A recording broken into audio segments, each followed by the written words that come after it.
Hello, I am Stuart Minot, sitting in for Theodore Henry. He's supposed to be my co-host, or is it the other way around? Me being his co-host? Well, he's somewhere around, and I won't talk the show anymore. Stuart, I see you've started without me, and sounds like you're managing quite well on your own. For sure, let me introduce you to my co-host, Theodore Henry, for this Child Month edition of Jamaica Magazine. Greetings and salutations, everybody. Stuart, the theme for the Child Month is about, inspiring confidence in children. Is that something that's important, do you think? Yes, it's very important. All right, we'll talk about it a little bit more during the program. We start things off with the top news stories of the day. And we hear from students about the importance of affirmation in the learning process. And how the JCDC is providing a platform for children to express themselves. There is more. There's more. So stay with us. What he said. Children are the future, and ensuring our future is healthy requires that children are always provided with nutritious foods to grow well and live long. Unhealthy diets high in sugar, salt, and fat consumed by children may make them obese and prone to non-communicable diseases later in life. Healthy foods and beverages not only help them learn better, but also protects them from non-communicable diseases such as some cancers, diabetes, hypertension, and cardiovascular diseases in their childhood and adult life.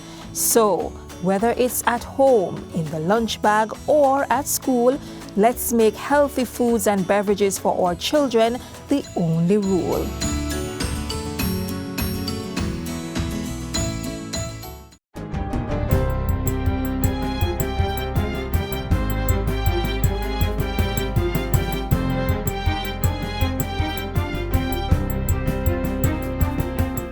Good day, I'm Stephen McHugh, and this is your JIS News for Thursday, May 11, 2023. A project to install the English-speaking Caribbean's first gamma irradiation facility will begin this year in Jamaica. Minister of Science, Energy and Technology, Darrell Vaz, made the announcement during his sectoral debate presentation yesterday. He says the final contract was signed by Professor Charles Grant, the head of the International Center for Environmental and Nuclear Sciences, ICENS, in Vienna, Austria, in March of this year. In the short term, the facility will be integral in two major international atomic energy agencies' technical cooperation projects that are of vital concern to the country in collaboration with the SRC, the Ministry of Health and Wellness.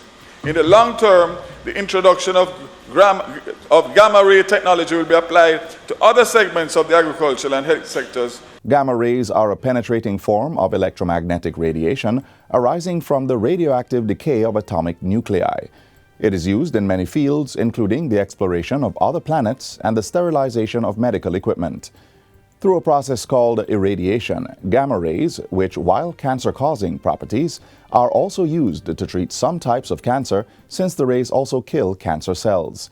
And non-contact industrial sensors commonly use sources of gamma irradiation in refining, mining, chemicals, food, soaps and detergents, and pulp and paper industries for the measurement of levels, density, and thicknesses. Meanwhile, Jamaica will be able to quantify greenhouse emissions and other environmentally malignant components starting this fiscal year. The Ministry of Science, Energy and Technology has been working on the development of a real-time sensory network as part of a wider smart city concept.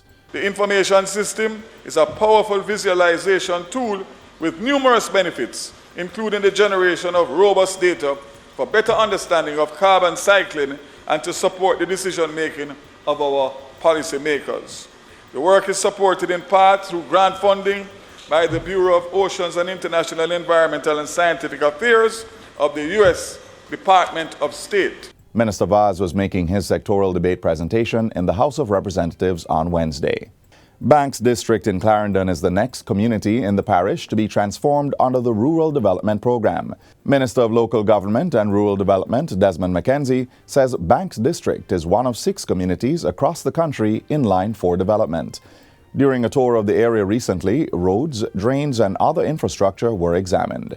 The minister says 6 locations have been identified where the indigent housing program will be undertaken, in addition to a community center. The project will commence in this financial year. The funds are in the ministry, so it is not a question of whether or not we have the money for the project is when we are, what time will it take us to commence, to implement the program, and we are well advanced in terms of getting certain things out of the way. This is going to be the first community center that is going to be built from the ground up in this program for rural development. Duty-free importation of European automobiles is to come into effect this year. Head of the European Union delegation to Jamaica, Ambassador Marianne Van Steen, made the announcement on Tuesday as she addressed a Europe Day reception at the EU offices in Kingston. As a trade partner, I'm very proud to announce that after 15 years, we have a trade agreement, free trade agreement in force, and we have arrived at the end of almost all transitional arrangements of that agreement, which means that if you like European cars, as from this year, you will be able to import them without paying any duties anymore. As a member of CARICOM and the Caribbean Forum, CARIFORUM group of countries, Jamaica is part of the CARIFORUM EU Economic Partnership Agreement, EPA, signed in 2008. For Jamaica, the EPA has made it easier for people and businesses from the two regions to invest and trade with each other. Minister of Foreign Affairs and Foreign Trade, Senator Kamina Johnson-Smith, says the government welcomes the development. She's urging the local business community to leverage available opportunities in the EPA between Jamaica and the EU. Reach out to the Ministry of Foreign Affairs and Foreign Trade, to the Trade Board, and let's trade more. 2023 marks the 48th year since the establishment of diplomatic ties between Jamaica and the EU, and the 73rd anniversary of Europe Day. A task force has been established to examine discrepancies within the payment system for teachers. This was disclosed by Minister with Responsibility for Information, Robert Morgan, at this week's post-cabinet press briefing at Jamaica House. Teachers signed off on the government's new compensation system in March 2023. The regime aims to reduce and simplify the 325 salary scales and 185 allowances across the civil service. Minister Morgan says there is recognition that challenges and discrepancies exist within the payment system as it relates to the compensation. The Minister of Finance, they have set up a task force to look specifically at these discrepancies so that we can quickly reach a resolution. So there is work being done. And that's it for JIS News Today. I'm Stephen McHugh. Thanks for watching.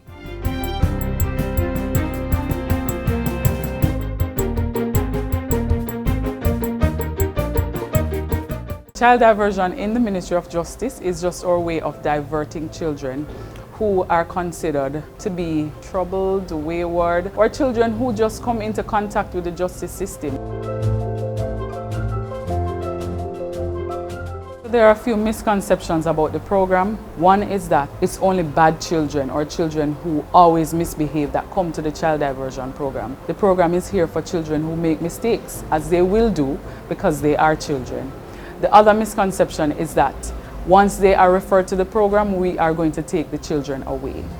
That is not the plan of the program. In the best interest of the child, we try to ensure that they are around their family or the guardian that can support them to be rehabilitated. So they come to the program and they stay at home. As a matter of fact, most of them that come to the program don't end up at a facility for children. They stay at home and they complete the program there, and they continue with school and everything that they would do. If you know of children who have come into conflict with the law, one way or the other, consider child diversion as an option.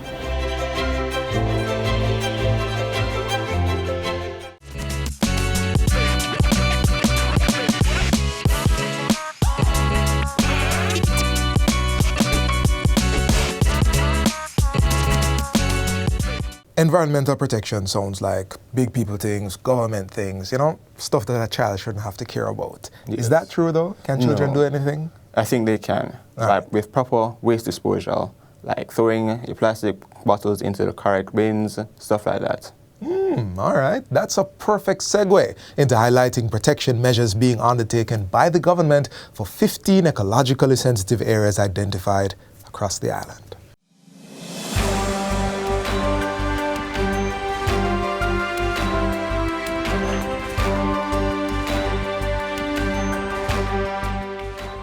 Hi and welcome to OPM Connect. I'm Naomi Francis.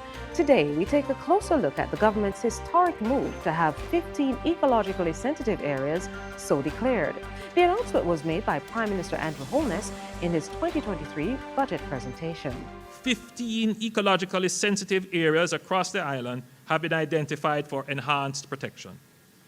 The first is Industry Cove in Hanover, Bogue, St. James, Montpelier, St. James, Winds Morass and Oyster Bay, Trelawney, Bengal in St. Anne, Fern Gully in St. Anne, Holland Bay, St. Thomas, Long Mountain, St. Andrew, Palisadoes, that is the Port Royal Protected Area Conservation Zones, Shooters Hill, St. Catherine, Hellshire Hills and Goat Islands, St. Catherine, Canoe Valley, Manchester and Clarendon, Great Bay, and the Negril Great Morass in Hanover and Westmoreland.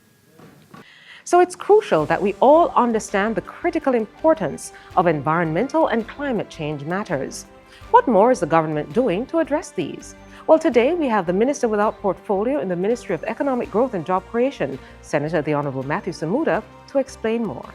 The Jamaican government has been moving rapidly to modernize the legislative, regulatory, and policy framework that manages our natural environment. We appreciate that ecological health is central to environmental health and central to economic health, and we are moving apace to ensure that we do what we know should have been done a long time ago. But we're not just relying on good policy, we are actually doing the practical work. Last year, the Prime Minister would have completed the protection of the cockpit country, and that would have become the largest single protected area in the Caribbean, some 79,000 hectares, something we are very proud of. But we didn't stop there. The Prime Minister, in his recent budget speech, announced 15 ecologically sensitive areas. Now, this designation brings all of government together to ensure that these ecologically sensitive areas are managed carefully. They're managed in a manner that preserves them and ensures that they are there for generations to come. We're not just talking the talk, we're walking the walk. And today is a good day because we have also surpassed our 2.5 million tree marker, and we expect to get to 3 million trees in line with the Prime Minister's target by the end of summer. So there is no doubt that some of the climate factors that affect nations like Jamaica are outside of our control, but there is no doubt that within our own daily lives we can make steps and we can make decisions that help us to ensure that our environment is more stable and predictable. And one of the ways that we will do that is ensure that in planting our trees, we are managing our microclimate. Now, what will that mean for us as Jamaicans? We're in the throes of a major drought, the worst one in approximately 10 years. And if we had planted 3 million trees 10 years ago, it would have been a little less now. Our microclimate would have been a little more stable. And so, let's hear what you have to say. I mean, the sun is getting so hot, so anything to preserve the environment, I'm all for that. Our kids are growing up, need fresh air, and all of that. Those areas need protection. In the long run, they might feel like developing in certain areas it makes sense now, but in the long run, when it deteriorates, a lot of things, the resources that we need, natural resources we need natural air, we need trees, we need water, clean water. So many times you see where places are at some particular areas that they aren't supposed to be. So if we're preserving, for the future generation, I think it's a great idea. Thanks as always for your views, and thanks to Senator the Honorable Matthew Samuda. And that's it for OPM Connect this week. For more information on what the government is doing to impact your life, please follow the OPM and the Prime Minister on all socials at Andrew Holness JM and on YouTube at Andrew Michael Holness/JM. And look out for OPM Connect on your favorite station and online. Catch you next week and stay safe.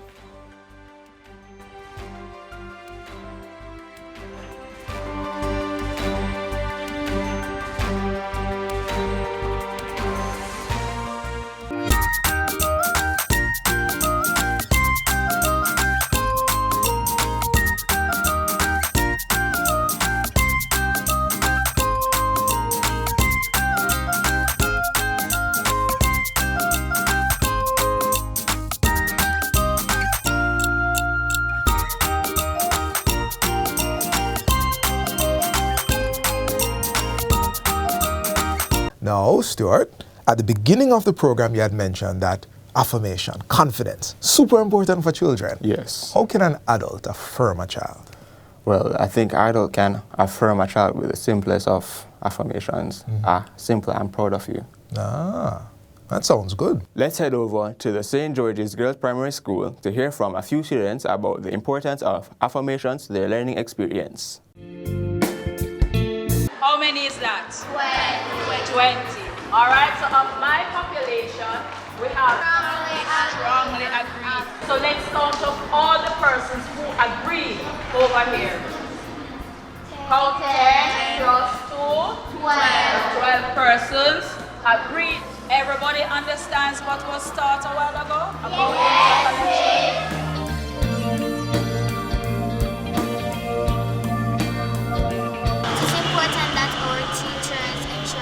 Understand the work so that when we go home, we can be able to study it on our own so we can get better grades or good grades on our tests so that we can get something. It makes me feel very happy to know that there is a teacher who might help me if I do not understand.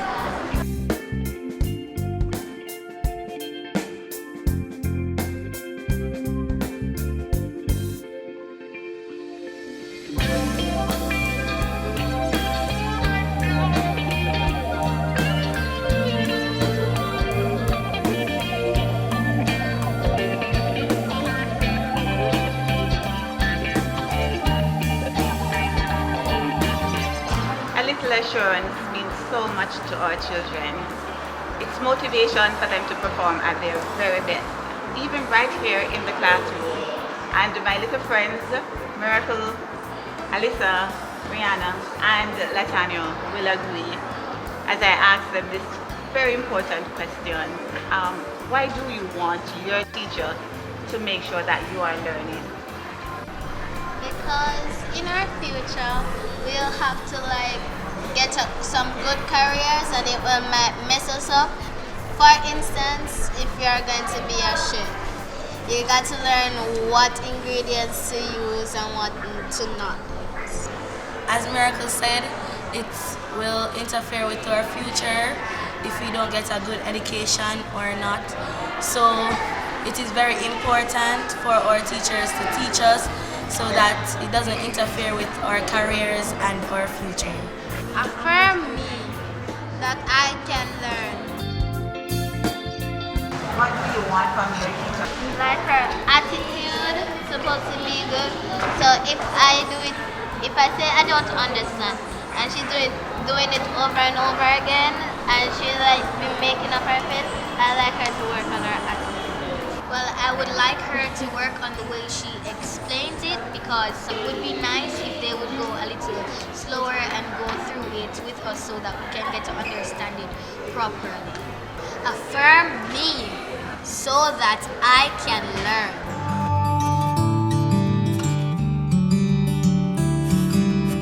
Thomas, you heard the students. They say they want teachers to explain more to them. They want them to don't speak too soft or too harsh to them to make sure that they are learning. What do you say to that? First and foremost, I do believe, like the children, that teachers have to be patient. And even though somebody may be a very good student in one subject area, they may not be a very good student in another subject area. And secondly, explanation is part of the curriculum. What are some of the things that you do? What are some of the methods that you use as a teacher to make sure that your students are learning? Some students understand quicker, some don't, so we can pair them up with those who don't understand, because sometimes peer learning is better than even us explaining. But I find that they understand better and they understand longer, so they remember longer when they work on it themselves, and it is the same for us as adults. So the confidence that they have help them to develop and want to learn more, even if the topic is something that they didn't like in the first place. It is good to know that you have somebody that you can go to that is willing to help you to understand what is being taught. Affirm me so that I can learn. I feel good when my teacher gives me good comments on my work. Like, keep it up. Good job. And those are some compliments that will motivate children as they go on in life. I will continue to affirm my students that their learning benefits them. Affirm me that I can learn. We are children and we have rights. We have a right to be protected, provided for, and included. Don't beat me up, don't belittle me, and please don't molest me. I am under 13. I should not be working for a living. That is child labor. It is illegal. Stop leaving me alone. I am too young to provide for myself. I need your guidance. Protect our nation's children. They have rights too. To learn more about children's rights, call or visit the offices of the Child Development Agency. So, Theodore, how good are you at expressing an issue with little drama or acting? I'm very dramatic. I mean, it doesn't look that way, it doesn't sound that way, but I'm extremely dramatic. Well, the children who participate at the yearly Jamaica Cultural Development Commission, JCDC, have become pros at it. Here's an example.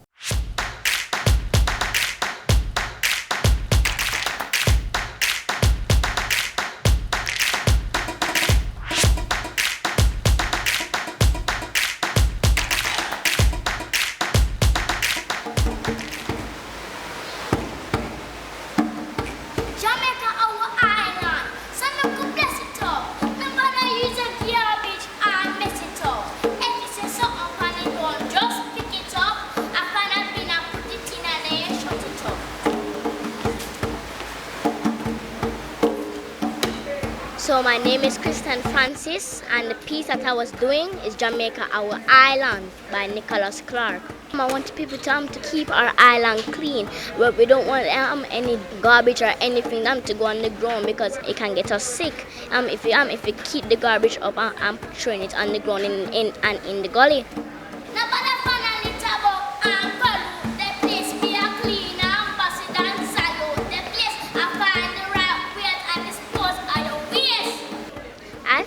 They get the message.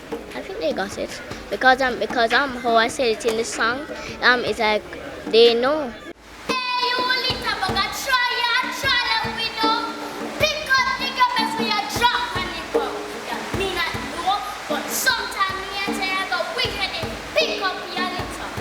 I just speak to myself and say, Kristen, you can do this.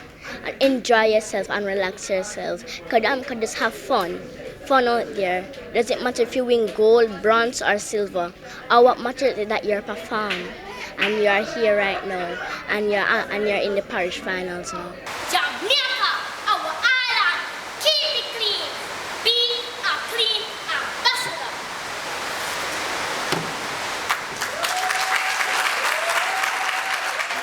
ambassador. So my hobbies is like watching television sometimes, but most of the time I like to go outdoors and explore nature and enjoy the fresh breeze and playing and with my friends and with my family. I'm looking forward to my parents playing with me and also spending time with me. And we can spend time together, watch movies, play, dance and whatever we feel like to do. What you want children to get from childhood? Oh, feel happy and enjoy themselves with their parents and playing in the sun and relaxing and enjoying themselves.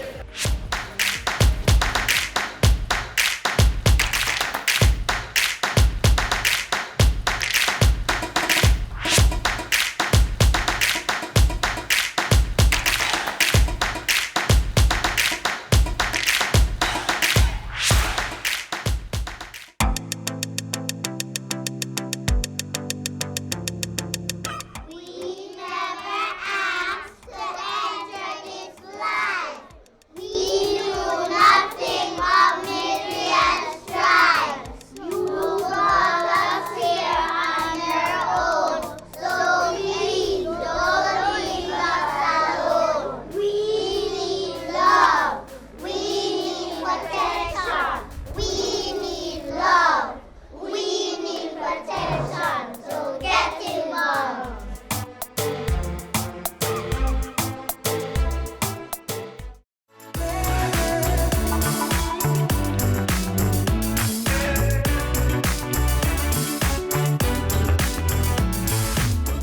focus for Child's Month on May 12 is Teach your children to be resilient in the face of adversity. Go ahead, teach me, teach them. It will help in our development. So, Stuart, we're almost at the end. What was your experience like co-hosting today? Co-hosting, it was quite a learning experience, but yeah? I'll get better at it over time. You coming back? We're gonna have you here again? Hopefully if I get paid. All right, so that is all the time we have for today, but be sure to join us again tomorrow when we bring you another informative program. In the meantime, stay connected via our website, which Stuart is going to tell you. That's JIS.gov.jm. All right. And while you're online, send your feedback to Jamaica Magazine at jis.gov.jm or via tweet at JIS News. You may also find us on all the major social media platforms and through our mobile app that's both Android and iOS compatible. On behalf of the production crew, I am Theodore Henry. And I am Stuart Minot. Take care. Again, what he said. This has been a production of the Jamaica Information Service, the voice of Jamaica.